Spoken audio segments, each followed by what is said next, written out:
Welcome to Linda's TV show. If it is your first time and you like this channel and the program, please subscribe, put on your notification bell so that you'll be able to know when I upload a new video. I want to appreciate each and every one of you who always tune in to watch my videos anytime I upload. I do not have gold or silver to give to you. May God Almighty bless you all.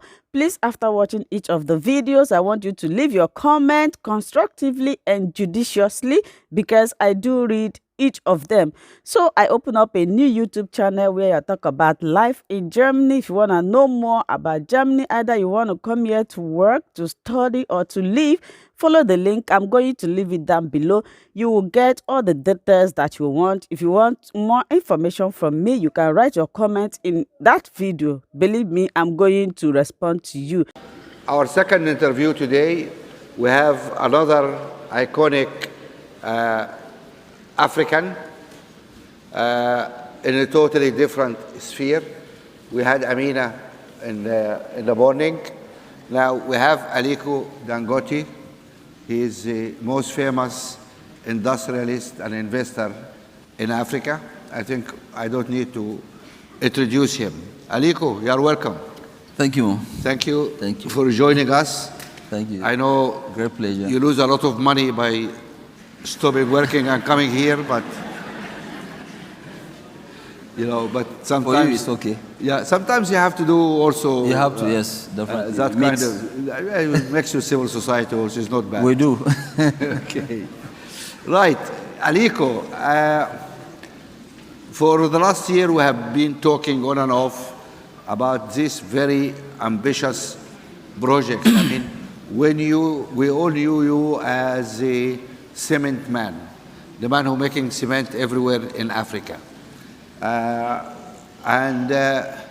Suddenly we hear that you became an oil man. And in oil, you went into most complicating area. You did not buy a block of oil from the government. We are there also. You are also there? Yes. Okay. We bought 2 blocks from Shell. You got 2 blocks over there. Okay, people think that's easy, but you get a block and if you discover something, you sell it to one of the oil majors and you make your money and you go to Regent's Park or Surrey in London. And we have many of those guys in London. We have, yes. But you are doing something very unusual. You decided to build one of the largest industrial facilities in the world, actually, not only in Africa. It's a huge undertaking. What is the capital cost of this project you're doing? Well, in that particular location, we are spending about 12 to 13 billion dollars. 12 and 13. You heard this number? 12 to 13. 12, 13 billion dollars. Yes.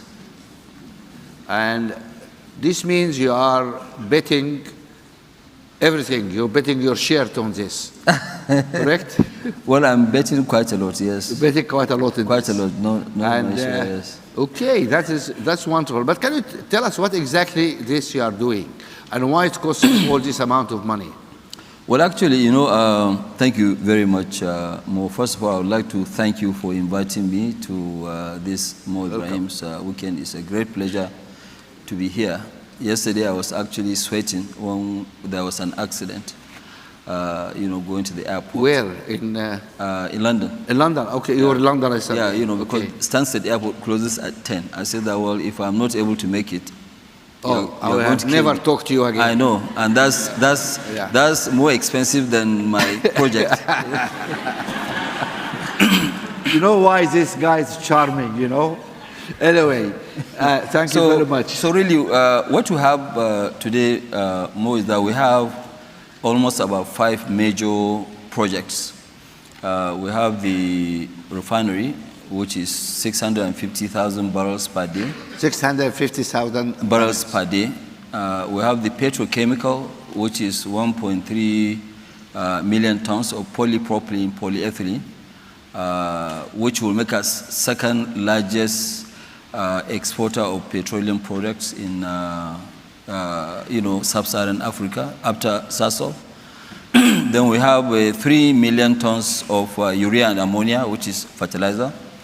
and also we have the gas pipeline. But the three have actually moved very, very fast. And then we have the cement. We are doing about $2 billion worth of expansion in the cement. And then agriculture, we have, rice, 1 million tons, which we are building with integrated power, because we are in the localities where we are going to, process, do parboiling. The rice we eat is different than the rice here in Côte d'Ivoire. We eat parboiled rice, so you have to boil the rice and do, the process. With all this, the most challenging one, which is really very good, is the refinery. It has opened our eyes to see the lack of infrastructure in, Africa. Now, let us dissect. We're going to do a forensic audit of what you are doing now. Okay. So let's take it one by one. One by one, all right. Okay. This big refinery and associated installations you are making, can you describe it to us? What is exactly? Is it just some pipes bringing crude and you are refining this and then pumping it back, or what do you have to do? We have the refinery is actually on a, first of all, let me tell you the challenges and what we are facing. It's just outside Lagos. We took up a land which is about 2.7 million square meters. 2.7 million. Square meters is huge. It's massive. Internal roads alone, we have 136 drainage, some of them as wide as 40 meters. We have 200 kilometers. And it's all fenced. 240 kilometers of roads you have to create? No, 136 kilometers of roads. By drainage, we have about 213 or so. Okay. Of drainage. But the most challenging is that, the land, it was just a jungle, it was a mangrove. Marshlands. Marshland, we have to remove all the trees. You have to clear it, and then we pump 65 million, cubic meters of sand, which is quite a lot. We have to bring the two world's biggest dredgers to work there continuously for almost about 10, 11 months. So you get this sand from the seabed? From the sea, yes, from the sea into the land. Okay. And, so when we finish that, we are now faced with the quality of the soil that we have. Our refinery, not the fertilizer, the refinery section alone has the highest number of piles you can find anywhere in the world, which is 136,000 piles. It's huge. It's 100, so everything about this refinery is very, very huge. You can see the regenerator, which they are showing here. Which can we have some? What's that? Yes, this one is weighing 3,000 metric tons. You have to generate your own power? No. This regenerator, it regenerates the crude. You generate the crude. Okay. Yes. So.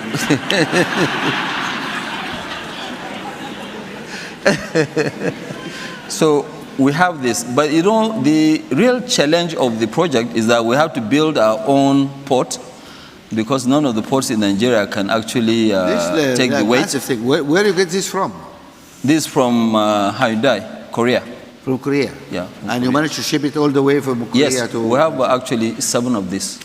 Okay. This is the biggest, then we have another smaller ones. And this thing has to be rolled out. And so the ports in Nigeria, the heaviest equipment they can take might be maybe 150 tons or so. And then we are faced with the roads. If you look at what this one is going to go on now, they put on the this thing. And what we have to build a special road for all our equipment to be able to pass. What is this creature? Which is that? Well, the other one. Okay, the other one is the heaters. Filters. Filters and heaters. They are the same. Okay, to ensure the flow. The flow of the oil, to heat it up, and so we have a lot of various. We have an equipment, single one, which is 42-story building. You showed me some pictures of massive cranes. You said you have to get some of the world's biggest. There are only 3 of them available in the world. There are 5,000 tons crane. 5,000 tons. Yes, so that one you have to book maybe a year and a half, 2 years in advance, because there are only 3 in the world. The whole world? Yeah, in the whole world. There are only you have 3. photographs of this stuff? Yeah, this is it. This is the crane. This one crane is huge. That's the crane. Yes, it has not been fully assembled. This crane has equipment over 205 containers, which they have to couple, together. So these are some of the, Is this accommodation or what you are building? No. These are the heaters. I thought you're doing real estate as well. No, it's not real estate. No, it's not real estate. But the site, we have over 30 kilometers of fencing. 30 kilometers of fence. Concrete fencing at the site.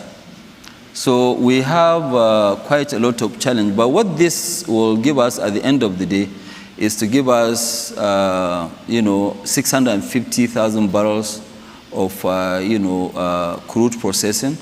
And total number of products that will produce will be about 32 million tons. So 32 million tons, it means that Nigeria will actually be one of the largest exporters in Africa of petroleum products. So what we are trying to do is to do exactly like what we did in cement. Nigeria used to be number 2 in the world after US in cement importation. And now Nigeria, was self-sufficient. And by this year, Nigeria will be the largest exporter of cement in Africa. Okay. With 8 million tons of expansion. Right, but I think this wonderful. This is a courageous man to put all, he bet the bank and everything on such a massive technological projects, which in Africa we're not famous for. We always go for the soft stuff. And I'm not aware of any major private investment in Africa at that scale. No, never. Which is funded by local people. Yes. And that's it. Can you give him a hand, really, for what he's doing? Thank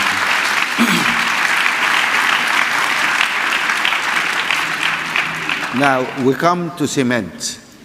I know you have a number of cement facilities. In how many countries you are producing? Well, 14 in total, the operational one. 14. We have about 11, then we have about 3 new countries. Now, let me ask you a question. You had to do 14 factories. No, more than 14 factories, 14 countries. 14 countries, so you have more than one? Countries we have, like in South Africa, we have 2. In Nigeria, we have 3. We are building the 4th one.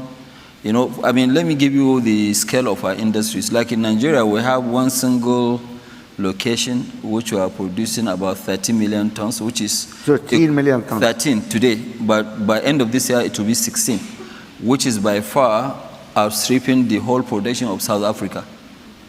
So you're going to end up producing more than South Africa? In that location alone, yes. Just one location? Just one location, yes. South Africans watch out. You guys are... They don't need to watch out. I'm there becoming also. History, yeah. So we have in Zambia, Tanzania, Ethiopia, Congo, Brazzaville, So most of the countries, were there. In Cameroon, we're actually building another 3 million tons here. In Côte d'Ivoire. Yeah. Côte d'Ivoire, just about an hour, from here.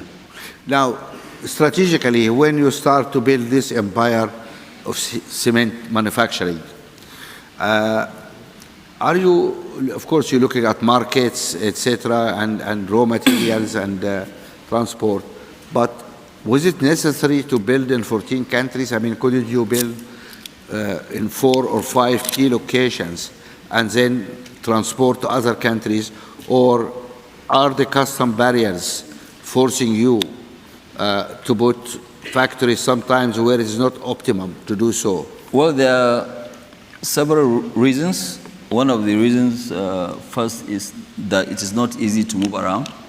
It's not easy to move around? It's not easy to move around, that's number one. Number two, it depends on the country whether they have limestone, which is our key raw material. That's what I thought. Some location will be more. Yeah, so, well, you know, it depends. Like now, let me give you an example because you've talked about movement within Africa. Yeah. Take, for instance, our factory in Nigeria, which is in a place called Igbeshi. It's not far away from Obasanjo's house. Okay. Yeah? You put it there friend. because of Obasanjo? No. It's because of the limestone, actually. So we have the factory there. We are only 28 kilometers into Republic of Benin. But Republic of Benin, they don't allow us to take cement into, Benin Republic. But they import from China. Why? It's one of the areas that I keep always discussing with my very good friend, Vera. I'm sure she's somewhere here. And I always tell Vera, please, can you make the regional markets in Africa to work before we go to CFTA? Now, let me just get to the bottom of this. Could it be the Chinese cement cheaper than your cement? No. It's whatever. If the market is selling for zero, we're willing to compete at zero. So we'll just take and sell. So you are happy to compete at price? No. It's not about competition. It's about allowing us to go in. So how come they allow Chinese and don't allow Nigerians? Honestly, Mo, you should ask the president of the country. He will give you. Do you have anybody from Benin here? No? I'm sure nobody will rise up his hand. Do you? Nobody from Benin Nobody from here. Benin? Where? Okay, why are you doing that?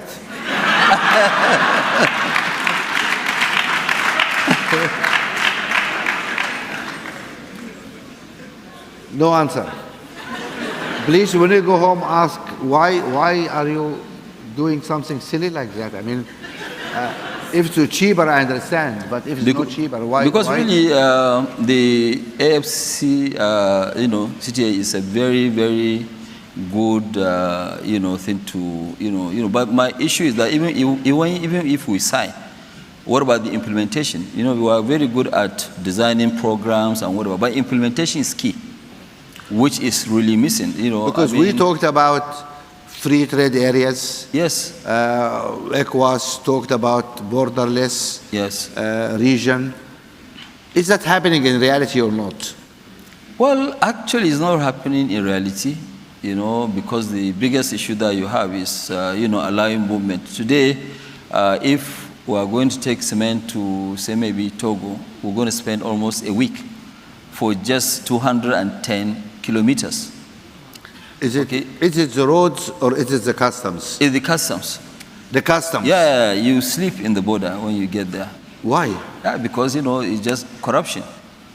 You have to pay in order to get your cement across? Well, we don't pay, but maybe that's why they're holding us. But even people who are paying, they have to spend that long period of time. Also. It's a long process, yes. So I think the CFTA will help us. But I think before we jump to CFTA, we must make sure that the regional markets are working very well. Right. I think there is some practical issue here which people need to think about. We keep celebrating in Addis Ababa signing agreements and orders and movement free. And here we have a situation where it takes a week to move goods 280 kilometers between two neighboring countries. And then your neighbor too will say that, no, don't bring your goods here. I think when you look at it, a place like Republic of Benin, Togo, and Co., they are the ones that will benefit more in terms of these, regional markets. Because if I'm from Benin or I have business in Benin, it means that I don't only have market for 14, 15 million people. I have Nigeria's market, which is 200. You see, because the economic activities of Nigeria is mainly in the southwest, which is 60%. And the Republic of Benin is like part and parcel of that area.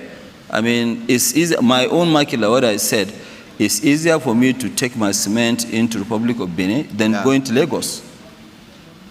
Even though I'm near. I mean, we have been talking about regional. Where is Vera? I mean, we're talking about regional integration and all this stuff, and it's not happening on the ground.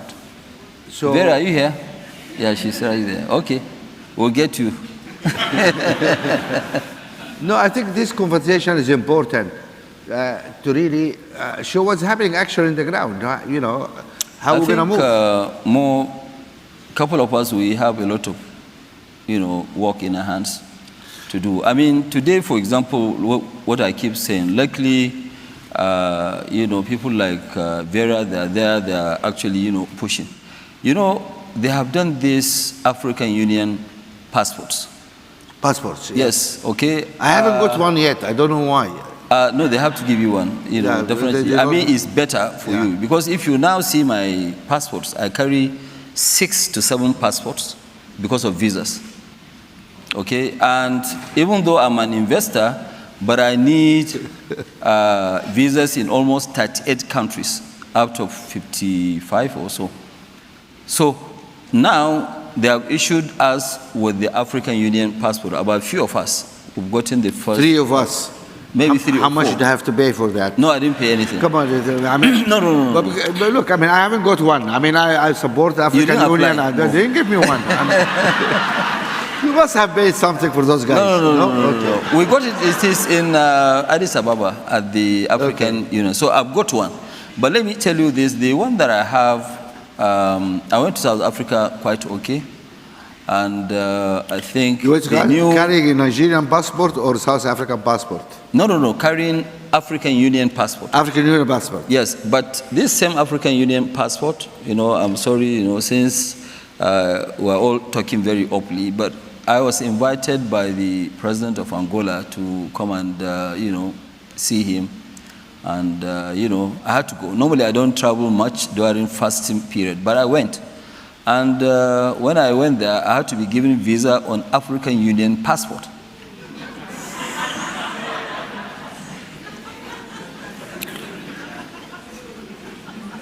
Maybe there is fees for the visa? No. There's no fees? It's not about fees. When you say African Union passport, it means that you should move some money. Everywhere. Free of charge. I thought that was the agreement. Yes. Okay. So I had to apply for visa. And intentionally, when I applied for the visa, I also applied on African Union passport, and I gave them that one to stamp on it.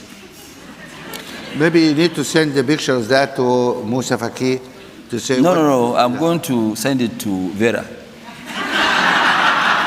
She did not issue the passport. She didn't issue, but she should Musa go. Faki said, what is this? I mean, is that useful? No, I think she's in Ethiopia, and since she's dragging all of us to champion this CFTA, so she needs to go and sort out these hanging issues.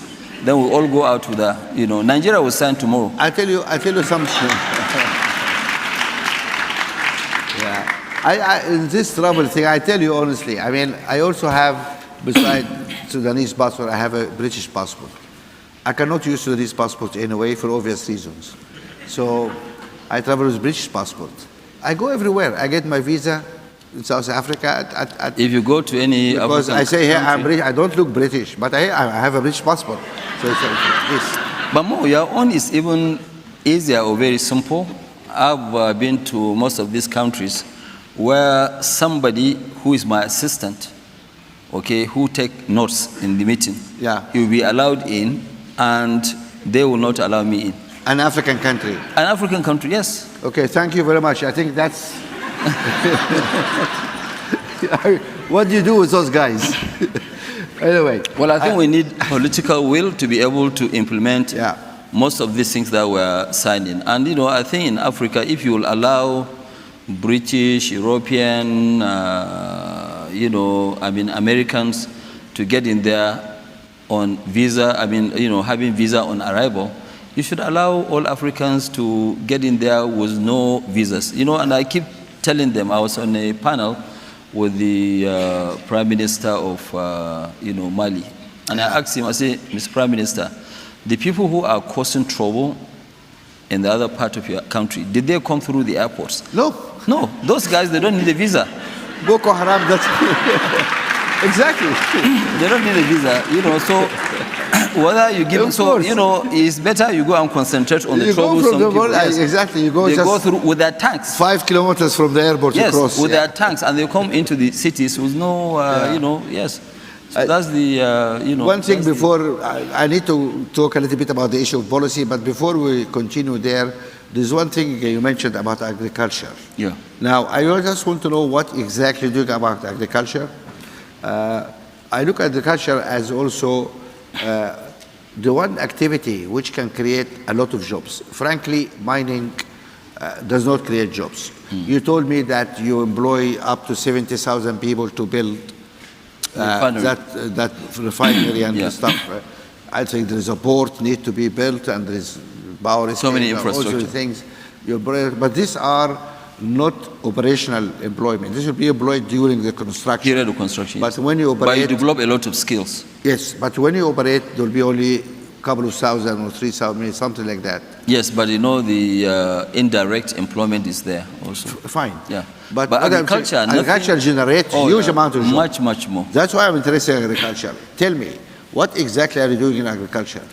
Thank you, Mo. Well, what we are doing in agriculture, we are building 1 million tons rice, per boiling and processing, with power generation, also attached to them. And with this, what we are doing is that we are giving the farmers, seeds, apart from seeds with implements, and then, when they finish the harvest, we buy this. But they have, they have a choice also, so that we don't really hold them to ransom. They have a choice of selling to anybody who will offer So more. although you give them the seeds and the We give them the fertilizers seeds, and the implements. If they need any additional money, we have a backup by our central bank to lend them money, as a to group. enable them to To do enable that. them, yes. Because in those areas, it is very difficult for them to go and mortgage their houses and borrow money. Monetize. So the yeah, assets, so they can easily borrow money under soft terms.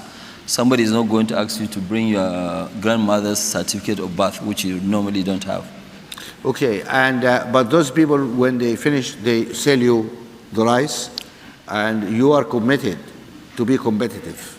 Well, committed. It's not very because I committed. lend you money, you must give it to me cheap. No. What we have agreed with them is that if my price is not right, they should give to somebody, but they should come back and pay me my money. You pay your debt, of course. Yes. That's the debt. So settled. that's what we have. But you see, you can imagine how many jobs we are going to create. How many people are going to work on this? Both that one and the sugar in the next 4 years, we're actually creating about 150,000 jobs. 150,000 jobs, yes. Interesting. I mean, this one area where But you can Africa- see the impact. We are not going to create that much jobs in the refinery, which is 12 billion. Yeah. But this one is just less than 2 billion, but you can see the amount of jobs. Created. And yes, if we really in Africa want to create jobs, prosperity, and also, okay, somebody was telling me that, yes, there's a great GDP growth here in Côte d'Ivoire, but it's not trickling down. Just like us, also in Nigeria, when you look at it, even when we're having 7-8% of GDP growth, down there, they hardly see anything. the trickle through is not happening. It is trickling, but slowly. Not serious. Not serious. So the only way to have these things to trickle fast enough is through agriculture, where now, and that's why we have a greater advantage. I mean, you have a ready market, which is the difficulty of a lot of continents, but we have a market because the African continent imports more goods than any other continent. So what we need to do is to make sure that we transform our own goods. And it is very, very important more. Let me give you an example. Today, between Ghana and Côte d'Ivoire, they actually produce 2/3 of the world's cocoa. Yeah. Okay? But the total amount of these exports that they have is about $6 billion. Okay, but the chocolate market is 100 billion. Yes. So you can see that, they are just working for other people. Yeah. The problem is how to create African brands. We need to do Because that. Even all if it's not the African wallet brand, brands, they should, they take the coca and Boozer actually, brand. that's right. They should actually have some of these factories here. Yeah. But you need to create a brand in order to sell it, Marks and Spencer and markets everywhere. The brand creation, Mo, is not really that difficult. The only thing that you have to be sure of is that your quality is right and your pricing is right. Yeah. Once you have that, nobody looks at where it is manufactured. Yeah. Yeah. You know, because most of the shoes you buy in Italy, they are not manufactured in Italy, especially in the U.S. Is it U.S.? Yeah, I thought US. U.S. has stopped manufacturing everything. They say China does everything now. Well, They China still make produces shoes in America? Yeah, they do all that. But you know, right now, your friend is trying to drag all the industries to go to America. Okay, we'll not talk about that Trump. now. Okay. Right, I mean, that's very interesting. Let us move also to, although the point of agriculture, I hope it registered. And that's a very important area because first, we are not really using all the lands we have. We have huge amount of arable land which has not been used. 60% of the world's arable land. And we're not using that. Then even the land we are using, we have the lowest productivity in the world. And there is a huge upside there if we improve that productivity. So this is an area we will need to look at very carefully. We'll change that though more before you go on to your next thing. You know, the rice, before in Nigeria, we used to do only one crop per annum. Now we do 2 crops, and they used to get about 1 to 2 tons per hectare. Now we have varieties that we imported that are giving us up to 8 tons per hectare. So once you have this, you know, it will help the farmers. Techniques. It will help a lot of people to now realize that, look, farming is not a poor man's business. It can actually get rich faster in farming than doing something else. I mean, you look at it, you know, I mean, today we also have fertilizer, which we used to import a lot. Okay, this fertilizer, we have laboratories that will go and test your soil and give you what kind of fertilizer that you need. Whereas right now, as of today, people use the same fertilizer for maize, for rice, for sugar, you know, so they don't actually differentiate, including the type of soil that you have. So this issue of best practice, why don't you produce a case study or something useful? You've been through that, and let us, other African countries, appreciate how to do it. Because we need to replicate what you have done there in other countries as well. Or you plan to do it all by yourself? No. Okay, so you're going to allow other people. So why don't you really let people know, here is how to do it. And, well, you know, that is one of the reasons why when you look at it, you know, I do travel, you know, very often to various areas, you know, where I can give a talk, you know, sometimes inside Nigeria, sometimes outside, you know, Nigeria. Just tell them that, hey, look, all this thing is a myth. Nothing is impossible. We can really make it happen. We as Africans, we can actually, you know, the issue is that, first of all, we have to understand that there are, I mean, in all the countries in the world, whether it's South Korea, Japan, US, those economies were actually built up by their own indigenes. So if we don't lead in Africa... And agriculture was the basis of the development of many of these countries. Pardon me? Agriculture was the basis of development of many countries. Yeah, many of these countries. It's not backward, as people think. No, it's not backward like us. But because of time, let us move on a little bit different subject to talk about you as a person. And, well, you made a lot of money now, but I guess it doesn't matter now because for you it is numbers in the banks, you know. You look at your bank statement and, you know, how many zeros here or it's not here or there. But I don't even look at that at all. You don't even like it, but it's okay. But when you made your first million or 5 million, well, how we deal with that? When you made your first million or 5 million or... You know, the way it is that when you first start business, your target is to make your first million. You know, okay, fine, I did that. But, you know, after, you know, a year or so, I realized that, look, I have much more than 12, 13 billion, you know, and I said, okay, fine, all these numbers are just written numbers. Yeah. You know, and one day I went to a bank. Yeah. You know, at that time there were no restrictions of this, and I wrote a check and cash $10 million, and I took it home. For yourself? For myself, yes. You cashed $10 million from the bank? Yes. Yes, and took it? I put it in the boot of my vehicle, and I went home, and I opened it, and I look at 10 million, I said, that, okay, fine, now I believe I have money.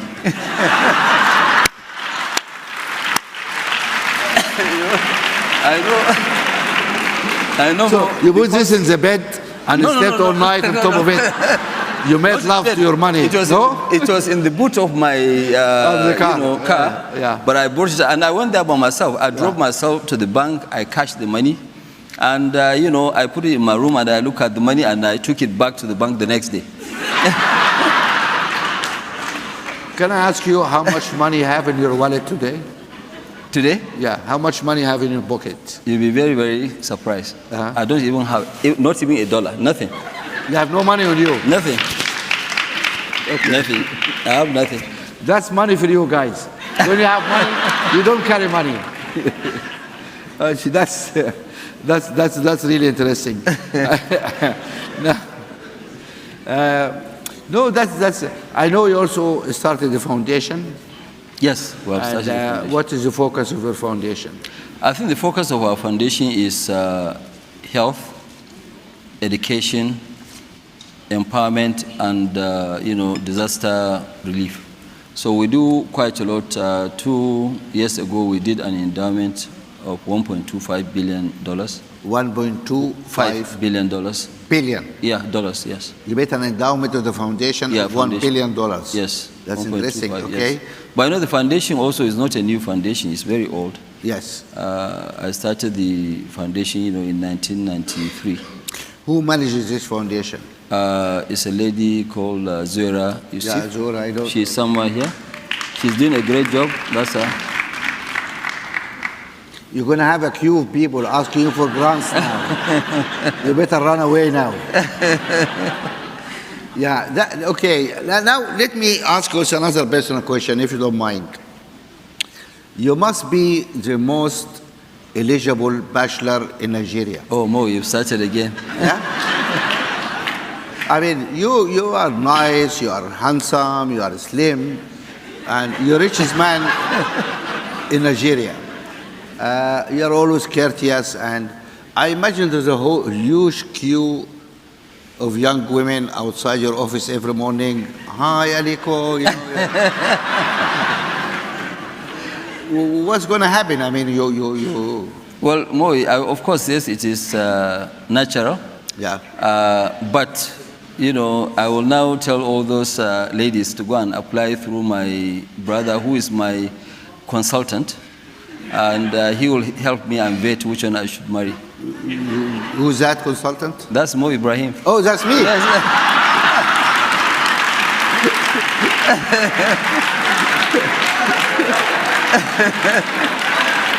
This guy is. Yeah. Because I was telling somebody. Now I'm going to receive 100,000 letters for CVs from Nigerian women. I was telling somebody that I have a one-to-one with Mo. He said, when? I said, no, in about 3 hours. He said, oh my God. He said that, Mo is actually harder than hard talk. I said, really? He said, yes. It's better you go and face hard talk than facing Mo. I said, no, don't worry. He is my brother. He'll be sort of me. No. I think we have been kind to him today. Yes? We do not help. No, thank you very much, Aliko. Please give me a hand. And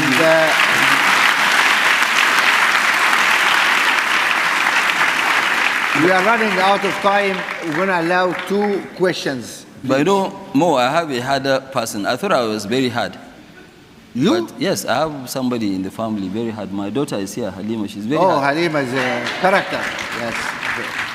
That's why she's hiding. She doesn't want people to see her. Yeah, Halima is she's like a businesswoman, and yes. She's building her own space now. Yes. That is wonderful.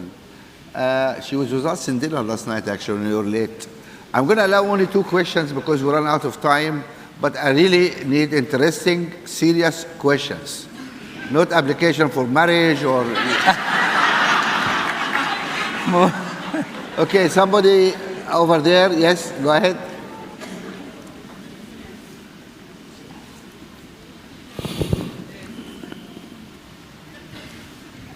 Good afternoon, Uncle Mo and Baba Aliko. My name is Velani Mboweni. I'm a South African entrepreneur from Cape Town, focusing in technology and transportation. Now, I believe that Aliko started his business at 21 years old. If you were a 21-year-old entrepreneur today, what 3 sectors would you focus on creating a business in? And what 3 factors would you believe will make you succeed? Thank you very much. Well, thank you. I think the most sectors to focus is either ICT or agriculture. These are the two promising this that you need to focus on. But you see, a lot of people, even the younger ones, we need to be also very, very careful, because one of the biggest issues with us Africans is that we spend our projected incomes. Once you start doing business, business starts doing well, rather than for you to keep reinvesting into the business, you start spending money and thinking that profit will continue to come. There are ups and downs in business, so you need to be very, very focused and say, okay, fine, what do you do and how do you do those things? So you're not supposed to buy a Porsche car or... No, you are not supposed to do that. You see, because those luxury things, they also take up your time, which will not make you focus on your business. It's like I don't have any holiday home anywhere. Yeah. I don't have a house anywhere, but I know people who are working for me, they have a house in London, but I don't. Interesting. That's why we have to put you up every time we see you, yes? But one more question. That was a good question, the last one. Try to get me a better question. I cannot see in the dark, please. Okay, because go ahead, okay. Hi, my name is Nikki Wako. I'm from South Sudan and live and work in Belgium. I had a question about the Continental Free Trade Agreement that's being shopped around. I understand a couple of countries have had issues ratifying it because they were concerned about the private sector. And as a key member of the private sector, I would like to know, are you truly concerned about the impact of the free trade agreement on the industry in Nigeria? And secondly, the infant industry protection in the agreement, do you think that would be a challenging, or would that be a root cause for why Benin, for example, is not allowing your products in the region? I think you answered that question. Well, I've answered that question, but you see, let me also... if you answer that question, let's allow another question. No, she asked because you said it's not working. It's not working, it's true. So, what more you want to say? No, what she said was, think about the industry, right? Am I right? Yeah, well, yes. The issue is that if we'll implement it to the latter, then it's okay. For example, South Africa, they signed, but they said that, yes, it has to have 80% content, local content. If it's 80% local content, I want you to count 20 things in the entire Africa where we produce with 80% local content. Okay, because the biggest issue that we have a structural problem in terms of industrialization in Africa. Most of the factories that we have in Africa, they are just assembly plants. Assembly, yes. Okay, so they don't really process local raw material to this. Like us now, if you look at it before in cement, we're importing. Now we produce almost every single thing in Nigeria, with the exception of what we don't have enough, which is the the gypsum. Gypsum is only 3%, which is really peanuts. It's nothing. It's very cheap. It doesn't even, it doesn't help us. Do you think that 80% is a high bar? I think, I think more we have to really protect our region, because, I'm sorry to say this, because a lot of people who are pushing for this CFTA, they are just looking at some of the weaker countries to go through and push their products into Africa. So if we are going to, I don't mind, even if it's 70%, we can start. Even 80% that South Africa said that, look, it has to be 80%. I think it's too high. But we can even go down to 70. The biggest challenge is the implementation. Because today, if now the Republic of Benin are not allowing me to take cement in, which is 28 kilometers, how can somebody from Côte d'Ivoire be able to now send their goods by road to Nigeria? It's only 1,000 kilometers.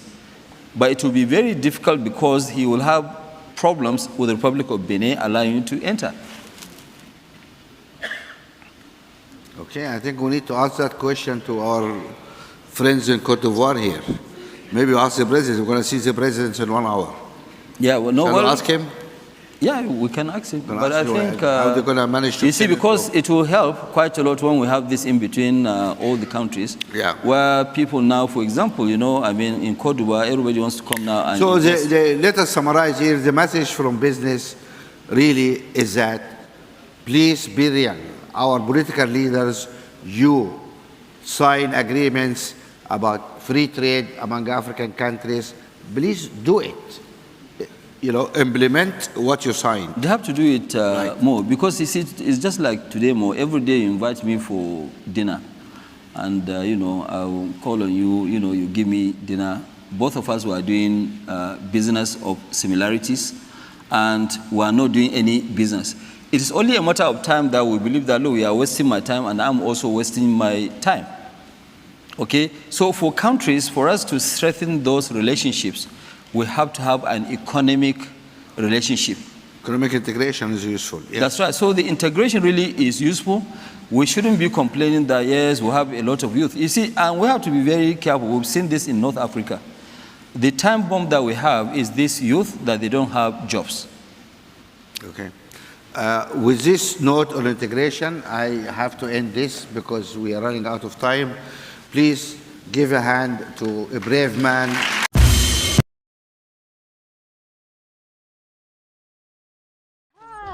Welcome to my channel. If this is your first time or first day of coming across my YouTube channel or seeing my face, you are highly welcome. Herzlich willkommen zu meinem Kanal. My name is Linda Chukwuezi. It's coming as Miguel. That red button that says subscribe and you turn on the notification bell so that you'll be able to get information on the. Bis zum nächsten Video und einen schönen Tag. Tschüss. Tschüss. Bis man subscribe to Linda's TV show. What are you waiting for? Click on that red button that says subscribe. You turn on the notification bell so that you'll be getting more updates from me. Leave your comment down below and share this video with your friends, families, and colleagues until we meet again in my next video. Bye bye.